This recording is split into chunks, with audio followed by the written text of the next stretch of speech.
Hi tears, welcome back. எல்லாரும் எப்படி இருக்கீங்க? நல்லா இருக்கீங்களா? இன்றைக்கி நம்ம வீடியோவில் நம்ம பார்க்க போகிறது ரொம்பவே பயனுள்ள கொஞ்சம் டிப்புங்க தாங்க. கிச்சனில் இருக்கிற இந்த ஒரு விஷயம் மட்டும் போதுங்க. 80-85 வயசானாலும் ஒரு வெள்ளை முடி கூட உங்கள் தலையில் இதுக்கு மேலே பார்க்க முடியாது.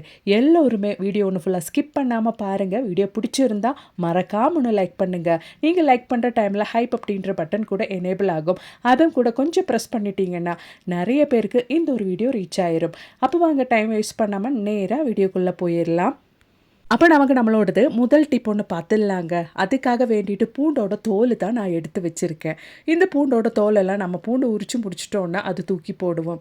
யாரும் அந்த மாதிரி செஞ்சிடாதீங்க. இந்த ஒரு வீடியோ பார்த்துட்டிங்கன்னா இதுக்கப்புறமேட்டு இந்த மாதிரி பூண்டு தோலெல்லாம் நீங்கள் தனியாகவே எடுத்து வச்சுக்குவீங்க. நான் இப்போ எடுத்து வச்ச இந்த ஒரு பூண்டோட தோலை நாம் இப்போது அடுப்பு பற்ற வச்சு கடாயில் தாங்க போடுறோம். கடாயி நீங்கள் ஒரு மீடியம் சூடோடவே இருக்கும்போதே பூண்டு தோல் போட்டுக்கோங்க. லோ ஃப்ளேமில் வச்சுக்கோங்க. இல்லைன்னா சட்டுன்னு நம்மளோடது பூண்டு தோல் கரிஞ்சு எரிய ஆரம்பிச்சிடும். அந்த மாதிரி இல்லாமல் நீங்கள் லோ ஃப்ளேமில் போட்டுட்டிங்கன்னா லைட்டாக ஒரு மாதிரி கலர் சேஞ்ச் ஆகும்போது நம்ம ஃப்ளேம் ஆஃப் பண்ணிக்கலாம். அப்போ தான் நமக்கு மிக்சியோட ஜாரில் போடும்போது நல்லா அரைஞ்சு கிடைக்கும். அதுக்காக வேண்டிட்டு இப்போ பாருங்கள், இந்த ஸ்டேஜில் ஃப்ளேம் ஆஃப் பண்ணிக்கலாம். இப்போ மிக்சி ஜாரில் நம்ம கொஞ்சம் கிராம்பு அது மாதிரி 2 பட்டையும் போட்டுட்டு அதோடவே நம்ம இப்போ கலர் சேஞ்ச் பண்ணி கடாயில் இருந்து எடுத்த அந்த ஒரு பூண்டு தோலும் நம்ம எடுத்துடலாம். ரொம்பவே பயனுள்ள ஒரு டிப்பு தாங்க. இதை வச்சு நம்ம பண்ண போகிறோம். நம்ம பூண்டு தோல் போடும்போது அந்த மீடியம் சூடாகவே நம்ம போட்டுக்கலாம். அப்போ தான் நமக்கு நல்லாவே அது பொடியும். அதுக்காக வேண்டிட்டு பாருங்கள், இந்த ஒரு கன்சிஸ்டன்சிக்கு நம்ம கிராம்பு பட்டை அது மாதிரி பூண்டு தோல் சேர்த்து பொடிச்சு எடுத்துட்டோம். அதோடவே நம்ம இப்போ சேர்த்து கொடுக்க போகிறது ஒரு கற்பூரம் தான். நான் இங்கே கொஞ்சம் பெரிய கற்பூரம் அப்படின்றதுனால 1 தான் எடுத்திருக்கேன். சின்னதாக இருந்தால் 2 எடுத்துக்கோங்க. அவ்வளோதான். கற்பூரம் சேர்த்து பொடிச்சு அதில் சேர்த்தாச்சு. இதோடவே நமக்கு தேவையானது கொஞ்சம் நல்லெண்ணெய் தான். அதாவது நல்லெண்ணெய் நம்ம ஊற்றுறது நல்லா பிசைஞ்சு நமக்கு இந்த மாதிரி பிடிக்கணும். அந்த அளவுக்கு ஊற்றிக்கோங்க. உங்கள் கையில் நல்லெண்ணெய் இல்லை அப்படின்னா நீங்கள் தேங்காய் எண்ணெய் கூட பயன்படுத்திக்கலாம். இந்த மாதிரி நல்லா பிசைஞ்சுக்கோங்க. நல்லெண்ணெய் ஊற்றினதுக்கு அதுக்கப்புறமேட்டு இந்த மாதிரி பிடிச்சு எடுக்கணும். அந்த பிடி கரெக்டாக நிற்கணும். அந்த அளவுக்கு நீங்கள் எண்ணெய் ஊற்றிக்கோங்க. இப்போ நம்ம பிடிச்சு எடுத்த அந்த ஒரு பிடி நம்ம விளக்கில் வச்சுக்கலாம். சாயந்தர டைமில் நம்ம பிடிச்சு எடுத்த இந்த ஒரு பிடி நம்ம பற்ற வச்சுட்டா போதுங்க. எவ்வளோதான் கொசு தொல்லை பொடிங்க தொல்லை உங்கள் வீட்டில் இருந்தாலும் அதுக்கப்புறமேட்டு இருக்கவே இருக்காது. அது மட்டும் இல்லைங்க, ஈவினிங் டைமில் இந்த மாதிரி ஒரு விளக்கு நம்ம வீட்டில் நம்ம பற்ற வச்சிட்டோன்னா நல்ல ஒரு பாசிட்டிவிட்டிங்க. அந்த ஒரு பூண்டோட தோல், கிராம்பு, கற்பூரம், பட்டை இதெல்லாம் சேர்த்து நல்ல ஒரு ஸ்மெல்லு வருங்க. அந்த ஒரு ஸ்மெல்லு மட்டும் போதுங்க. எவ்வளோ தான் கொசு தொல்லை பொடிங்க தொல்லை உங்கள் வீட்டில் இருந்தாலும் அதுக்கப்புறமேட்டு இருக்கவே இருக்காது. அது மட்டும் இல்லைங்க, உங்கள் வீட்டுக்கு சுற்றிலும் பாம்பு தொல்லை இருந்தாலும் இருக்காதுங்க. கண்டிப்பாக ட்ரை பண்ணுங்க. அப்போ இனி நமக்கு நம்மளோடது அடுத்த டிப் ஒன்று பார்த்துடலாங்க. அதுக்காக வேண்டிட்டு நான் இங்கே 1 டீஸ்பூன் அளவுக்கு கடுகு தான் இந்த மாதிரி ஒரு பாத்திரத்தில் போட்டிருக்கேன். அதோடவே ஒரு 1/2 டீஸ்பூன் அளவுக்கு வெந்தயம் சேர்த்துக்கலாம். இப்போ நாம் கொஞ்சம் தண்ணி ஊற்றிக்கலாங்க. நல்லா நம்மளோடது கடுகும் வெந்தயமும் நல்லா ஊறுற அளவுக்கு தண்ணி ஊற்றிக்கலாம். நான் இங்கே நைட்டு தாங்க இது உறறதுக்காக வைக்கிறேன். அதாவது மினிமம் நம்ம ஒரு 8 ஹவர் வச்சா நல்லாவே நமக்கு அது ஊறி கிடைக்கும். நான் இங்கே ஓவர் நைட்டு தான் ஊறுறதுக்காக வைக்கிறேன். இப்போ அடுத்த நாள் காலையில் நான் உங்களுக்கு ஓப்பன் பண்ணி காமிக்கிறேன். பாருங்க, நம்மளோட கடுகும் வெந்தயம் நல்லாவே ஊறிடுச்சு. அந்த ஊறின தண்ணியோடவே நம்ம மிக்சி ஜாரில் போட்டு நல்லா ஃபைன் பேஸ்ட்டாக இது அரைச்சி எடுக்கணும். எவ்வளோ ஃபைன் பேஸ்ட்டாக உங்களால் அரைச்சி எடுக்க முடியுமோ அவ்வளோ ஃபைன் பேஸ்ட்டாக நீங்கள் இதை அரைச்சி எடுத்துக்கோங்க. வாரம் ஒரு முறையாவது இந்த மாதிரி ஒரு ஹேர் பேக் நீங்கள் ரெடி பண்ணிவிட்டு உங்கள் தலைமுடியில் முழுவதும் நீங்கள் அப்ளை பண்ணிவிட்டு ஒரு 1 ஹவர் வரைக்கும் வச்சுட்டு நீங்கள் வாஷ் பண்ணிட்டீங்கன்னா உங்கள் முடிக்கு அதுக்கு மேலே எந்த பிரச்சனையும் வராதுங்க. வெந்தயம் சேர்த்ததுனால கோல்டு வரும் அப்படின்ற பயமே உங்களுக்கு வேணாம். அதுக்காக தான் நம்ம கடுகும் சேர்த்துருக்கோம். முடி நல்லா நீளமாக அடர்த்தியாக வளர்கிறதுக்கும் ப்ரீமெச்சூர் கிரே அப்படின்ற பிரச்சனை இல்லாமல் இருக்கிறதுக்கும் அதுக்கப்புறமேட்டு 80-85 வயசானாலும் ஒரு வெள்ளை முடி கூட உங்கள் தலையில் இருக்காதுங்க. அந்த அளவுக்கு ரிசல்ட்டு கிடைக்கக்கூடிய ஒரு அருமையான ஹேர் பேக்குங்க.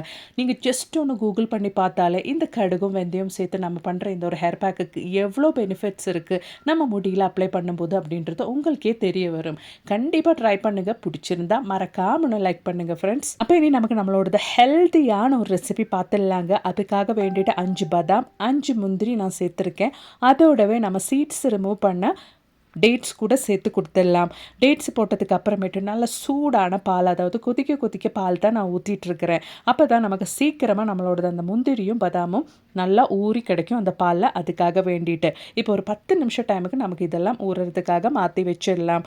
அதே டைமுக்கு நமக்கு இப்போ தேவையானது பெரிய ஒரு கேரட் தாங்க. நல்ல ஃப்ரெஷ்ஷான கேரட்டை நீங்கள் எடுத்துக்கோங்க. அதை நல்லா தோல் சீவி நல்லா வாஷ் பண்ணி நம்ம எடுத்துக்கலாம்.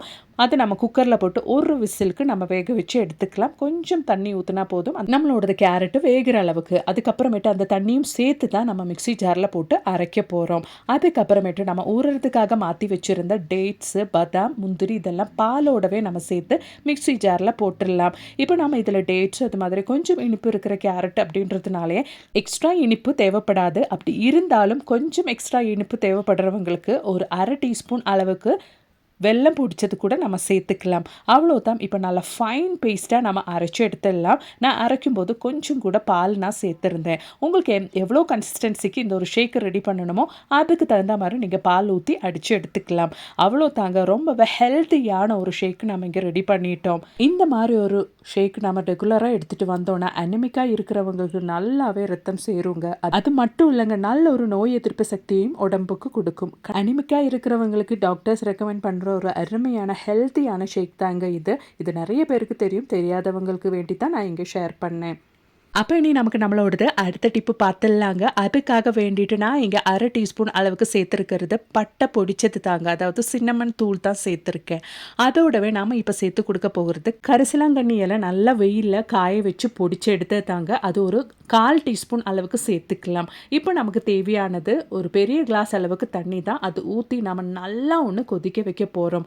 உங்கள் முடிக்கு என்ன தான் பிரச்சனை இருந்தாலும், காரணமே இல்லாமல் முடி கொட்டினாலும், ஹெல்மெட் யூஸ் பண்ணுறதுனால முடி கொட்டினாலும், இப்போ நிறைய ஃபுட் ஹேபிட்ஸ் ஃபாஸ்ட் ஃபுட்டெல்லாம் சாப்பிட்றதுனால நிறைய பேருக்கு முடி கொட்டுறது, எந்த பிரச்சனையாக இருந்தாலும் இந்த மாதிரி நீங்கள் லோ ஃப்ளேமில் போட்டு குக் பண்ணிவிட்டு அந்த தண்ணியை நீங்கள் ஃபில்ட்ரு பண்ணி உங்களோடது முடியில் குளிக்கிறதுக்கு முன்னாடி ஒரு 1/2 ஹவர் டைமுக்கு நீங்கள் நல்லா அப்ளை பண்ணிவிட்டு அதுக்கப்புறமேட்டு மசாஜ் பண்ணிவிட்டு ஒரு 1/2 ஹவர் டைம் மட்டும் வச்சுருந்து வாஷ் பண்ணிட்டீங்கன்னா உங்கள் முடி சீக்கிரமாக நிறச்சி போகிறது அப்படின்ற பிரச்சனை இருக்காது. நல்லா திக்காகவும் அடர்த்தியாகவும் நீளமாகவும் வளர்கிறதுக்கு ஆரம்பிக்கும். டேண்ட்ரஃப் பிரச்சனை இருக்காதுங்க. உங்களோடது முடி நீங்கள் வெட்டி வெட்டி சலிச்சிருவீங்க. அந்த அளவுக்கு நல்ல ஒரு ஹேர் க்ரோத் இருக்கும். எப்படிப்பட்ட ஹேர் செரம் அப்படி இல்லைன்னா ஹேர் ஸ்ப்ரேயாக இருந்தாலும் அது எல்லோருக்குமே செட் ஆகணும்ன்ட்டு அவசியமே கிடையாதுங்க. நீங்கள் இந்த மாதிரி ரெடி பண்ணதுக்கு அப்புறமேட்டு உங்கள் முடியில் கொஞ்சமாக அப்ளை பண்ணிவிட்டு அது உங்களுக்கு செட் ஆகுதா அப்படின்னு செக் பண்ணதுக்கு அப்புறமேட்டு மட்டும் உங்கள் முடியில் முழுசாக நீங்கள் அப்ளை பண்ணிக்கோங்க. நீங்கள் ஜஸ்ட்டு கூகுளில் சர்ச் பண்ணி பார்த்தாலே இந்த ஒரு பட்டத்தூள் வச்சு நம்ம ரெடி பண்ண இந்த ஒரு ஹேர் செரம் எவ்வளோ நம்ம முடியோட க்ரோத்துக்கு ஹெல்ப் பண்ணுதுன்னு உங்களுக்கு தெரிய வரும். கண்டிப்பாக நீங்கள் செக் பண்ணி பாருங்கள் ஃப்ரெண்ட்ஸ். இந்த மாதிரி ஒரு ஸ்ப்ரே பாட்டில் உங்கள் கையில் இருந்தால் இந்த மாதிரி ஸ்ப்ரே எல்லாம் இல்லைன்னா சொல்யூஷன் எல்லாம் உங்கள் தலையில் அப்ளை பண்ணுறதுக்கு ரொம்பவே வசதியாக இருக்கும். ட்ரை பண்ணி பாருங்கள். அப்போ இனி நமக்கு நம்மளோடது அடுத்த டிப் ஒன்று பார்த்துடலாங்க. நிறைய முடி நரைச்சி போயிருச்சு. அந்த முடியெல்லாம் சீக்கிரமாக வெறும் மினிட்ஸில் நம்ம கருக்க வைக்கணும் அப்படின்னா இந்த ஒரு வீடியோ உங்களுக்கு ரொம்பவே பயனுள்ளதாகவே இருக்குங்க. அதுக்காக வேண்டிட்டு நம்ம இங்கே யூஸ் பண்ணியிருக்கிறது ஒரு 1/4 டீஸ்பூன் அளவுக்கு சின்னமன் பவுடர் தான். அதாவது பட்டைத்தூள் தான் நம்ம சேர்த்துருக்கோம். அதோடவே நமக்கு இப்போ தேவையானது ஒரு 1/2 டீஸ்பூன் அளவுக்கு ஹைபிஸ்கஸ் பவுடர் தான். ஹைபிஸ்கஸ் பவுடர் நம்ம சேர்த்துட்டோன்னா நம்ம டை பண்ணதுக்கு அப்புறமேட்டு சோப்பு ஷாம்பு எதுவும் யூஸ் பண்ணணுன்ட்டு அவசியம் வராது. அதுக்காகத்தான் நம்ம ஹைபிஸ்கஸ் பவுடர் சேர்த்துருக்கோம். ஹைபிஸ்கஸ் பவுடர்னா நிறைய பேருக்கு தெரியாது, தாலி தாங்காது. அது நீங்கள் அப்படியே ஆயுர்வேதிக் ஷாப்பில் போய் கேட்டுட்டிங்கன்னா உங்களுக்கு கிடைக்கும் ஹைபிஸ்கஸ் பவுடர். இதோடவே நம்ம இப்போ சேர்த்து கொடுக்க போகிறது பிளாக் ஹென்னா தான். நீங்கள் ஆயுர்வேதிக் ஷாப்பில் இருந்து பிளாக் ஹென்னா வாங்கிட்டீங்கன்னா சைட் எஃபெக்ட்ஸ் இருக்காது. ஹெர்பல் நிறைய இருக்கும், நேச்சுரல் கண்டென்ட் இருக்கும். அது மட்டும் இல்லை, கெமிக்கல் இல்லாமல் இருக்குங்க. என்ன ப்ராடக்டாக இருந்தாலும் அது எல்லோருக்குமே செட் ஆகணுன்ட்டு அவசியம் கிடையாது. நிறைய பேருக்கு அலர்ஜி இருக்கும். என்ன ப்ராடக்ட் தலையில் அப்ளை பண்ணாலும் அந்த மாதிரி இருக்கிறவங்க இந்த மாதிரி ரெடி பண்ணதுக்கு அப்புறமேட்டு கொஞ்சம் உங்கள் ஹேரில் அப்ளை பண்ணிவிட்டு அது செக் பண்ணிவிட்டு உங்களுக்கு அலர்ஜி இல்லை அப்படின்னா மட்டும் உங்கள் தலையில் முழுவதும் நீங்கள் அப்ளை பண்ணிக்கோங்க. அவ்வளோதான். நம்மளோட இன்க்ரீடியன்ஸ் எல்லாம் சேர்த்துட்டு கொஞ்சம் தண்ணி அந்த ஹேர் டை கன்சிஸ்டன்சிக்கு ஆக்கிறதுக்காக வேண்டிட்டு கொஞ்சம் தண்ணி நம்ம ஊற்றிட்டு நல்லா ஒன்று மிக்ஸ் பண்ணிக்கலாம். இப்போ நம்ம பார்க்கும்போது லைட் க்ரீனாக இருந்தாலும் அதை ஒரு 5 நிமிஷம் டைமுக்கு நம்ம மாற்றி வச்சிட்டோன்னா நல்லா கருப்பாயிரும். நம்மளோடது டை நல்லா செட் ஆயிரும். அதுக்கப்புறமேட்டு உங்கள் முடியில் நீங்கள் அப்ளை பண்ணிட்டீங்கன்னா வெறும் 1/2 ஹவர் டைமை மட்டும் நீங்கள் வச்சுருந்தா போதும். அதுக்கப்புறமேட்டு நீங்கள் வாஷ் பண்ணிக்கலாம்.